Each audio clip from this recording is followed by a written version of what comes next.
नमस्कार, मैं आश्रुति और आप देख रहे हैं नेक्स्ट 9 न्यूज। बात करेंगे मायावती को लेकर।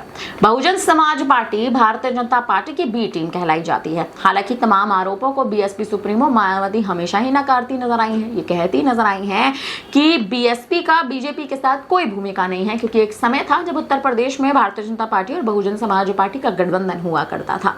एक समय था, एक वो दौर था जब मायावती कहीं ना कहीं सीएम की गद्दी पर बैठी थी और भारतीय जनता पार्टी बीएसपी के साथ गठबंधन करने के बड़े प्रयासों में थी। कहीं ना कहीं गठबंधन बीएसपी को भी करना था बीजेपी के साथ। हालांकि ये गठबंधन की जो रणनीति थी, जो प्रक्रिया थी, वो धीरे धीरे टूटती नजर आई, क्योंकि 2007 के बाद मायावती ने अपनी पार्टी बीएसपी का जनाधार कमजोर होते देखा। जिस तरह से पार्टी का जनाधार कमजोर हुआ, जिस तरह से मायावती की साख को चुनौती मिलती नजर आई, जिस तरह से कहीं ना कहीं भारतीय जनता पार्टी ने उत्तर प्रदेश में अपनी साख आजमा ली, अपनी एक तरह से कहें तो अपनी जो एक जो गद्दी है उस पर बीजेपी कहीं ना कहीं विराजमान होती नजर आई। इसी बीच तमाम मुद्दे लगातार सुर्खियों में बने रहे और वो मुद्दे कुछ इस प्रकार के थे कि भारतीय जनता पार्टी और बीएसपी का गठबंधन अब एक बार फिर से उपचुनाव के लिए हो सकता है। जी हाँ, लोकसभा चुनाव में बीएसपी ने हार का सामना किया था और इस हार के बाद मायावती को बड़ा झटका लगा था, क्योंकि यूपी की दलित राजनीति में मायावती अव्वल नंबर पर कहलाती थी।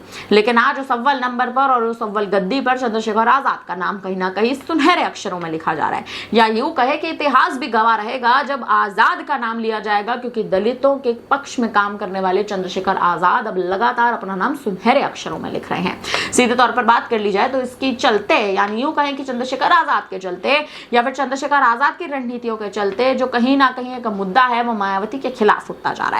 सीधे तौर पर मायावती अपनी जो साख है उसको कहीं ना कहीं आजमाने में पीछे हट रही है और यही बड़ा कारण बना लोकसभा चुनाव में हार का।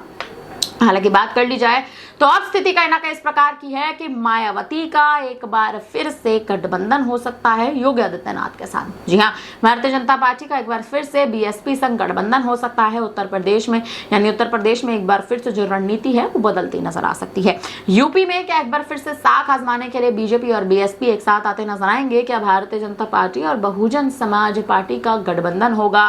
क्या संदेश कहीं ना कहीं बीएसपी की ओर से बीजेपी को पारित करे जाएंगे? ये तमाम बड़े सवाल हैं, तमाम बड़े मुद्दे हैं जो लगातार सुर्खियों में बने हुए हैं। फिलहाल अब इस पर आप क्या कहेंगे? आप कमेंट करके जरूर बताइएगा। बने रहिए हमारे साथ, देखते रहिए नेक्स्ट 9 न्यूज।